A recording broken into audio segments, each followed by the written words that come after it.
안녕하세요. 화요일 방송 시작하겠습니다. 역시 두산 이프라코입니다. 오늘 위쪽으로 강한 상승력을 보여주다가 꼬리 달고 내려오네요. 죄송합니다. 결국 제가 볼 때 쇼커버링입니다. 뭐 더 이상 좋은 어제 오늘 보면 K2 전차 엔진부라고 했었는데 그거 다 누구나 다 알고 있는 사항이고 쇼커버링이라고 저는 판단하고 있습니다. 공매대차도 마찬가지고 공매도 수량고 이거 공매도 수량도 중요하지만 대차 상한이 더 중요하잖아요. 그렇죠? 그리고 현재 기본 갖고 있던 대차 수량의 50% 정도 상환됐습니다. 자, 그리고 우리 두산 이프라고통에는 수급 상이 드디어 상단 조정 구간을 오늘 한번 치고 올라갔네요. 뚫고 올라갔습니다. 그죠? 딱 뚫고 올라갔어요. 자, 그러면 아직 이제 거래일이 10일, 11일 정도 남았는데 도대체 두산 이프라코어는 주가가 얼마에 끝날 것인가, 여기 상당히 궁금해질 거고, 두 번째로는 그랬을 경우에 내 매수 단가에서 이익 포지션이 얼마큼 될 거냐, 세 번째 배당락도 있고 그 다음에 조정 권리 일자도 있으니까 그때까지 매도를 할 건지 매수를 할 건지, 네 번째 이 상태에서 추매를 다 할 건지. 그렇죠? 근데 주관적 입장입니다. 제 입장에선 제가 아직 비중 55%를 갖고 있어요. 45%는 8,700원, 8,600원, 8,500원에서 저는 정리를 다 했었습니다. 언제? 8,890원을 올리친 11월 30일 정도에. 그리고 지난주에 8,350원에서 한 5,000주 정도 매입한 그 상태에서 홀딩입니다. 저는. 네, 그 이유는 계속 매일 방송하면서 제가 말씀드리지만 빠질 주식이 아니에요. 빠질 주식이 아니에요. 물론 뭐 제 판단이 틀려서 내려올 수도 있겠지만 어차피 올라간다면 제가 말하는 9,000원대, 9,000원 중후반대까지 가면 다시 비중 축소를 하겠지만 내려갈 주식이 아니라는 판단으로 봤을 때 그냥 홀딩입니다.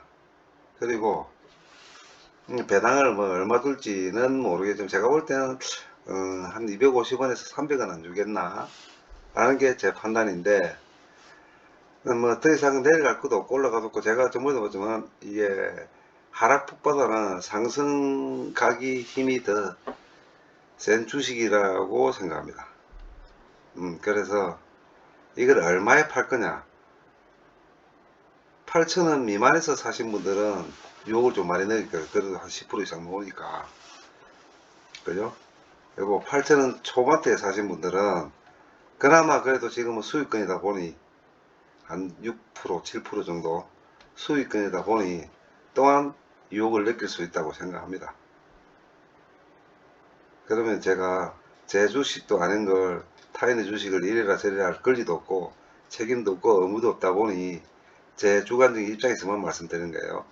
저는 제가 만약에 그런 식으로 갖고 있다면 저는 팔지 않겠습니다. 갈 때까지 가보겠습니다. 항상 제가 이 방송하면서 주포를 두산 인프라코어로 하면서 첫 방송 할 때부터 지금까지 1번으로 이 회사 이야기를 하는 이유는 제가 이 주식을 많이 갖고 있기 때문에 그런 거예요. 그리고 저는 일단 9,000원 후반대까지 저는 관망입니다. 포지션을 그냥 갖고 갈 거예요. 그리고 내일은 또 어떻게 되는가, 보시면 아시겠지만은 종합주가와 상관없이 가는 경우가 상당히 많은 주식입니다. 이 주식이 두산인프라코어가. 그게 거짓말 같으면은 어제, 모레 이런 식으로 리체크를 한번 해보세요. 종합주가일 때 얘가 어떻게 움직였는지. 종합주가와 상관없이 가는 주식. 그만큼 매수 세력이 좋아요. 그러니 만약에 내일 나스닥이 오늘 뭐 CPI하고 CPI도 나쁘게 나오고 기대치보다 더 나쁘게 나왔다 그러면 종합주가가 내일 1포인트, 1.5포인트 이상 튈 가능성이 많아요. 많아도 현대, 두산, 인프라코는 거기에 영향을 극히 일부는 볼지 모르겠지만 최대치로 반영되지 않을 거예요. 이거는 제가 장담하건데 그렇게 많이 보지 않을 겁니다. 그와 상관없이 제가 볼 때는 그냥 강보합이나 아니면은 다시 한번 8,000원 초반대까지 내려올 수도 있어요. 강보합 아니면 다시 8,000원 초반까지. 그러나 저도 제 희망사항은 어제 어저께 방송에서도 이야기했지만 내일이라도 아마 9,000원대까지 다시 한번 고기를 쳐들지 않겠습니까? 라고 제가 어저께 방송을 해드렸는데 다시 한번 또 그럴 수도 있겠죠. 하지만 매도 포인트는 9,000원 후반대라고 저는 제 매도 포인트는 9,000원대 후반대입니다. 그러니 오늘 같은 경우에도 보면은 이런 걸 잘 봐야 돼요. 이 기간은 한번 이렇게 들어오면은 무섭게 들어와요. 이 보시면은 한번 이렇게 들어오면은 무섭게 들어와요. 무섭게. 근데 빠지기 시작할 때는 정말 냉정합니다. 지어 짜듯이 빼내 흘러내려요. 지어 짜듯이 흘러내려요. 가차 없어요. 근데 이 애들도 언젠가는 때리겠죠. 그죠? 그 타이밍 잡기가 모호하다고 생각할 수 있는데 그래서 제가 보는 게 4Q 실적 그리고 이 회사채는 외국인이 사는 거는 정말 그 회사 어떻게 설명을 드려야지? 외국인이 예를 들어서 두산 인프라코어의 회사채를 만약에 산다면은 그 회사와 직접적인 연관이 있는 외국인들이에요. 투자. 뭐 JP 모건이나 골드만삭스나 이런 애들은 예를 들어서 두산 인프라코어 회사와 뭔가 모종의 미락이 있든지 체결이 있든지 아니고서는 대부분 기관이 회사채를 매입합니다. 회사채는 거의 제가 볼 때는 그거 제가 방금 말한 그거 빼놓고는 거의 80% 이상 우리나라 국내 기관들이 회사채를 매집을 해요. 근데 일전에 말씀드린 거와 바와 같이 10월달 10월 30일 회사채 1200억 12월 30일 회사채 1800억은 현대 두산 인프라코어 이쪽에서 전부 다 상환하는 거로 결정이 났고 그렇게 집행하는 거로 뉴스도 뜬 상황이니까 이 기관의 입장에 봤을 때는 회사채가 발행하지 않은 주식이 상당히 좋은 주식이라고 생각해요. 당연히 재무도 좋겠죠. 안심하고 들어오는 거예요. 보시면은 잘 보세요. 우리가 시작했던 스타트했던 12월 25일인가 그때부터 시작해서 이 애들이 지금 모집한 금액 물론 이 안에 공매도 있을 수도 있고 외국인도 공매를 하니까 외국인 비중은 한 4대6 3대7로 외국인이 많아요. 공매는. 하지만 상한 금액도 있을 수도 있고 하지만 이렇게 꾸준하게 이렇게 기관 연기금이 들어오는 경우는 대부분 제 경험상에는 주가가 다 올라갔습니다. 다 올라갔습니다. 그래서 다시 되돌려 말씀드리면 수익권이라 하시면 조금 더 욕심을 내어봐도 괜찮지 싶어요. 물론 저도 9,000원 후반대까지 한번 트라이 해볼 생각입니다. 그래가지고 뭐 너무 걱정할 일도 아니고 이제 행복한 고민에 빠지는 분들이 많으실 거예요. 일단 이 어려운 시국에 수익을 보고 있으니, 그쵸? 다른 종목들보다는 행복한 뭐 고민일 수도 있을 수 있으니 한번 잘 보시고 또 매스컴이나 아니면은 뭐 각자 아시는 계통을 통해서도 다시 한번 확인해 보시고 선택은 언제든지 할 수 있습니다. 그렇죠? 한번 매일매일 한번 지켜보시죠. 일단 쌍방 조정은 끝난 것 같아요. 자, 그리고 제가 22,000원을 터치할 것 같은데 라고 했더니 이 거래량을 보시면은 100만 주도 못해요. 이게 어떻게 반대로 보면 무서워요. 이게 거래가 없으면서 음봉으로 마이너스로 빠지면 실은 긴장을 좀 해야 됩니다. 그래도 다행히 빠지면 올리고 내리면 다시 이 양만큼 1, 2, 3 양만큼 감아 올리는 주식은 빼고 싶은 생각은 전혀 없어요. 자, 맞죠? 잘 보시면은 요양, 여양 더하면 이 양 더하면 아직 매수가 많습니다. 계산 한번 해보시고 제 말이 거짓말인지 한번 확인해 보세요. 근데 이럴 때는 털고 가는 경우가 많아요. 그리고 어저께 제가 두사리 프로가 한번 크게 하면 유람치게 쏙 붙이겠다고 말씀드렸듯이 험도 조만간 그게 내일이 될 수도 있어요. 내일이 될 수도 있고 모레가 될 수도 있겠지만 조만간 위로 한번 크게 한번 또 시세를 줄 것 같네요. 그래서 그때 타이밍에 근데 한번 올라가면은 한 2, 3일, 3, 4일 계속 올라갈 것 같아요. 프로테지는 어떻게 될지는 제가 정확하게 저도 이렇습니다고 말씀 못 드리겠는데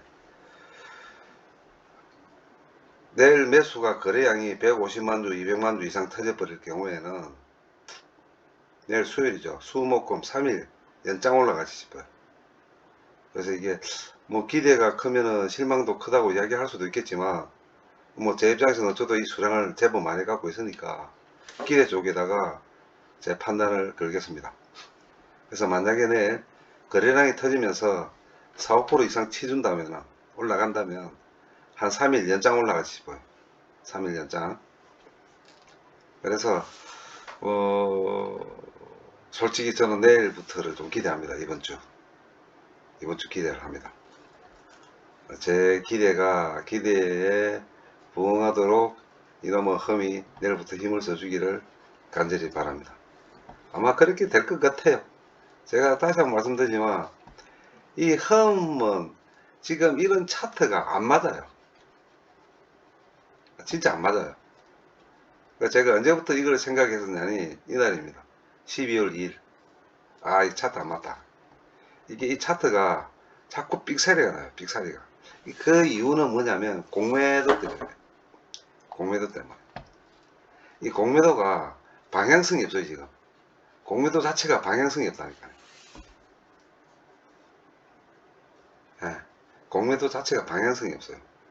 일정하게 카페 나가는 패턴으로 간다든지, 일정하게 이게 대차 수량이 일정하게 많아지든지, 대차 상환이 일정하게 많아지든지, 아니면 적어지든지, 그러면서 거래량 터지고, 기관의 수급, 외인의 수급, 개미의 수급을 보고 차트를 보면은 맞아떨어지는데, 전부 엇박자, 전부 엇박자. 제가 그래서 12월 초에 제가 말씀드린 게, 이게 당분간 허먹, 이거 차트랑은 안 맞습니다. 차트는 무시하세요. 했던 게, 그 이유가 그것 때문에 그랬어요, 제가.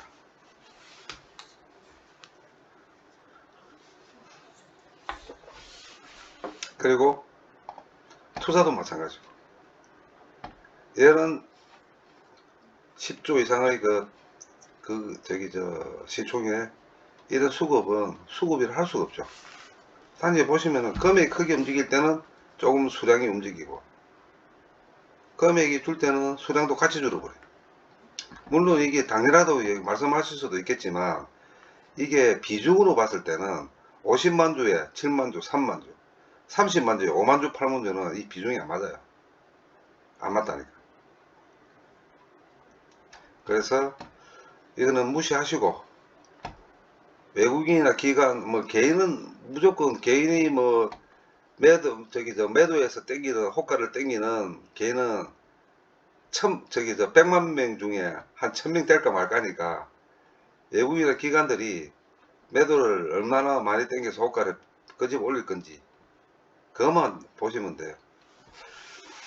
1분 봉이든 몇 분 봉이든 간에 그것만 보면 될 것 같고, 자, 내일부터 3일 동안 수급이 어떻게 되는지, 그 다음에 이 주가 변동이 얼마큼 심한지는 어제도 말씀드린 바와 같이 매일매일 체크하는 수밖에 없습니다.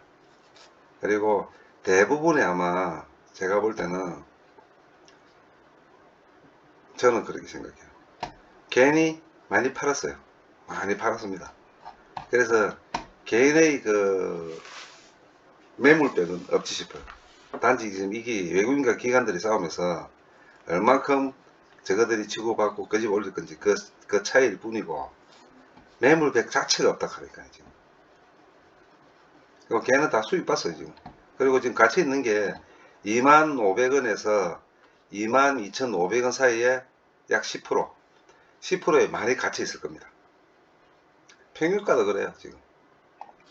평균가도 그래요. 이 평균가들을 보면은 매수, 뭐 매도는 저는 무시합니다. 평균가도 그래요 대부분.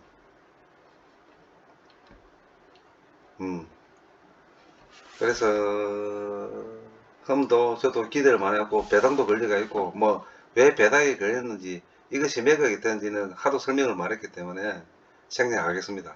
단지 어떻게 될 것인가, 23,000원, 이제는 23,000원 언제 뚫을 것인지, 수요일, 목요일, 금요일 3일장을 유심히 지켜보고, 다음 주가 마지막 장이니까 다음 주는 매도와 매수의 판단을 세워야 될 거네요. 배당 이슈도 그렇고. 그리고 어떤 제 나름대로의 분석과 판단에서 나오는 이야기가 있다면 매일매일 하는 방송에서 이야기를 해드리겠습니다. 자, 그 다음에 제가 귀에 따까리가 않도록 제가 말씀드리는 2차 전지주, 그죠? 하지 마세요. 원자력도 당분간입니다. 하여튼 이쪽은 원자력, 친환경, 에너지, 그 다음에 배터리, 이거는 내년 3월달까지 중국 장이 어떻게 바뀐 건지, 어떻게 바뀔 건지까지 확인하고 들어가도 절대 늦지 않습니다. 확인하고 들어가도 절대 늦지 않습니다. 내일 예를 들어서 에너지 솔루션이 다시 50만원 터치하고 올라간들 내려옵니다. 정말 시간 좀 많으면은 이 2차 전지주에 대해서 참 할 이야기가 많은데, 저는 팩트를 이야기하지, 제 장의 타이틀을 보고, 제 방송의 타이틀을 보시면 아시겠지만은 저는 예측하지 않습니다. 이 예사를 나쁘든 좋든 이해를 하려고 노력을 해요. 특히 제가 관심을 두고 제가 투자를 하려는 회사는 이해를 하려고 노력을 많이 합니다.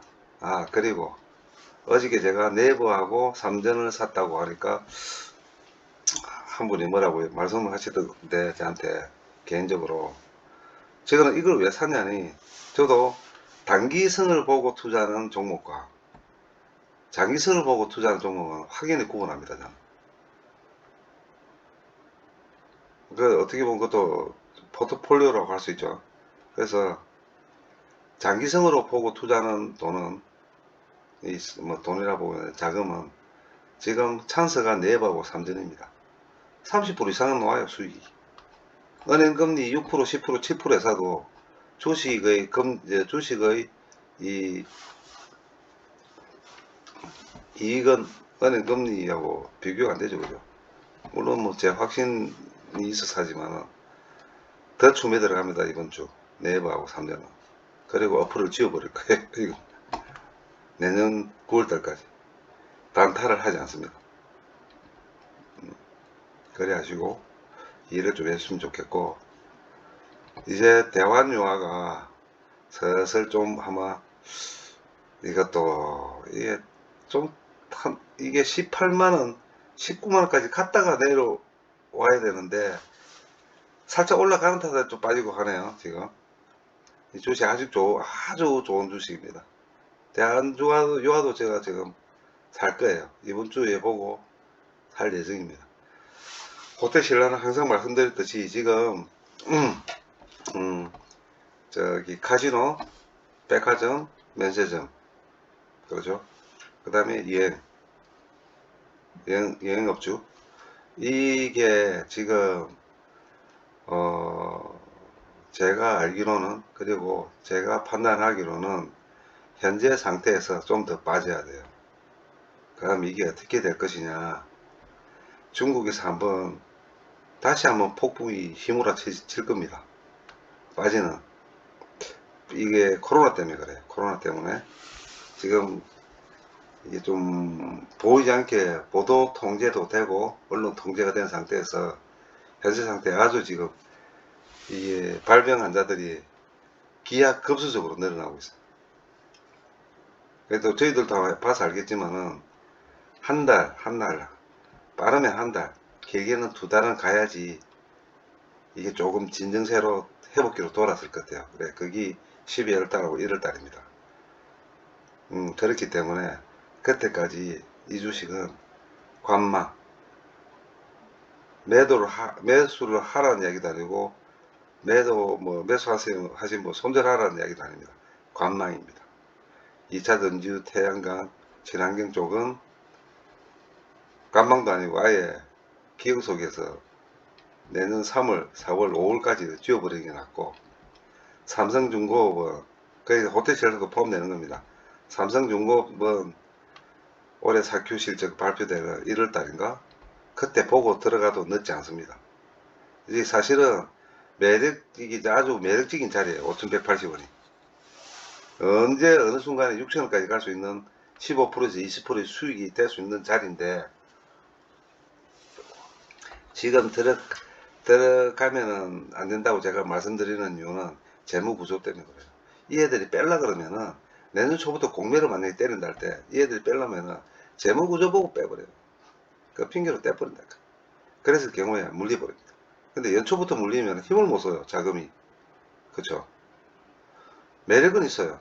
제가 봐도 5,500원 보입니다. 그런데 만약에 이 애들이 연초부터 때리가지고 빼기 시작해버리면은 힘을 못 쓴다니까. 다른 주식을 할 만한 우량주를 할 때. 그래서 그냥 보지 마시라는 거. 제목은 워낙 안 좋은 회사니까. 그 다음에 제가 현대 로템도 마찬가지입니다. 제가 한번 일전에 방송을 보시면 아시겠지만은 이 탱크가 있고 탱크 할아버지를 수주를 해도 이 회사는 지금 안 돼요. 어떤 거를 갖다 붙여도 힘이 없어요. 이 구조를 넘어가기 때문에 외국인들이 완전히 ATM기입니다. ATM기. 현대로템은. 외국인 투자가들이 ATM기가 현대로템이랍니다. 그리고 현대그룹에서는 관심을 가져도 괜찮아요. 왜냐하니 일전에 말씀드렸듯이 현대글로비스가 HMM을 가져갈 가능성이 제가 한 표를 던진 데서니까 제가 그래도 유심히 봐요. 지금 이게 주가가 어떻게 흘러가는지, 험과 현대글로비스의 주가가 어떻게 하는지 따로 종목을 빼가지고 좌표를 그려봐요. 그래프를 그려봐요. 어떻게 들어가는지. 외국인 비중, 기관 비중과 주가에 요거를 좌표를 그려가지고 도표화 시켜보면은 재밌습니다. 그게 궁금하시면은 댓글을 달아주시면은 댓글이 10명 이상의 댓글이 온다면은 제가 이 좌표를 보여드릴게요. 약속했습니다. 그 다음에 현대차도 마찬가지고, 그쵸? 2차 전지에 관련된 건 마찬가지입니다. 그리고 요거를 제 종목 간신그룹 3 해놓은 이 종목에서 이걸 잘 보시라고요. 이것도 다 재산, 저한테는 이게 재산입니다. 왜 재산이냐면 이 종목들을 그냥 제가 뽑아놓은 게 아무거나 연한 게 아니에요. 여기에 관련된 소부장, 여기에 관련된 뭐 다 그런 식으로 연관을 시켜놨기 때문에 삼성전자가 오르면 이해가 오르고 이해가 올라요. 얼마의 비중이 어떻게 올라갈 거는 그때그때 시각에 따라 틀리겠지만, 이 원액 같은 경우도 제가 21,500원부터 수익을 본 소부장 회사입니다. 반도체. 근데 이 삼성전자도 제가 마찬가지로 종합주가의 가돌입니다. 아마 내일 오늘 나스닥이 CPI가 지수가 나쁘게 나와서 폭등을 한다면 내일 3% 4%도 올라갈 수 있는 주식이 삼성전자입니다. 현재. 그러면 어떻게 되느냐, 62,000원까지도 갈 수 있겠죠. 그죠? 충분히 갈 수 있어요. 그러나 올해 연말까지의 이 종목의 최고가는 제가 볼 때 65,000원도 이제는 포기했습니다. 63,000원. 왜? 거래일이 얼마 안 남았기 때문에 한 10거래일 정도 남았으니까 힘들어요. 힘들다. 한 10거래, 12거래일 남았나? 그냥 하루 만에 5% 6%씩 올라가기엔 시총이 너무 크잖아요. 그죠? 그만한 자금도 없어요. 자금도. 자, 그래서 만약에 내일부터 랠리가 만약에 시작된다면 개인이 팔고 검투가 팔고 기관이 팔고 외국인 혼자 그 집 올라가야 된다. 그래서 지금 12월 달 초부터 들어가 외국인 엄청 많이 팔았어요. 그 돈이 아직 그대로 남아 있습니다. 달러화 돼서 안 나갔어요. 현재 한국 내에 그대로 남아 있습니다. 얘들도 보통의 고단수가 아니에요. 현재 상태에 달러화 하지도 않았어요. 만약에 달러화 했다면 원화가 1,300원, 1,310원 미만에서 계속 홀딩이 안 돼서 올라가야지. 그렇죠. 당연히 달러화 돼서 바꿔서 나가야 되는데 얘들도 지금 팔면서 수급 조절한 돈의 수급입니다. 물량의 수급이 아니고 돈의 수급을 조절해 나가며 관망하고 있어. 마지막에 더 매도를 하고 달러화 시킬 건지 아니면 받고 난 이 자금으로 융단 폭격을 해서 종합주가를 끄집어 올릴 것인지는 오늘 밤에 달려있습니다. 네, 요거는 아마 바보가 아닌 이상은 다 알고 있을 내용이에요. 그래서 오늘이 아주 중요한 게 터닝 포인트가 종합주가의 터닝 포인트는 오늘입니다. 미장이 달렸다는 게 참 억울하지만 어쩔 수 없어요. 환경이 매크로 환경이 그런데, 하지만 두산이 브로커 하면 또 거기에 따라서 별 영향이 없고 이애들의 작전과 계획대로 수급대로 갈 주식이에요. 그건 아시면 되고, 현대건설은 지금 단타입니다. 현대건설은 두산 브로커를 보고 단타로 들어가고 하고 있어요. 조심하셔야 돼요. 자, 까딱 잘못하면 물립니다. 이거는. 자, 오늘의 내용은 여기까지입니다. 다들 오늘 하루도 수고하셨고, 오늘 저녁 미장이 CPI 지수가 어떻게 하는지 좀 낮게 나와서 내일 한국 증시에 불장이 되도록 간절히 기도하는 마음으로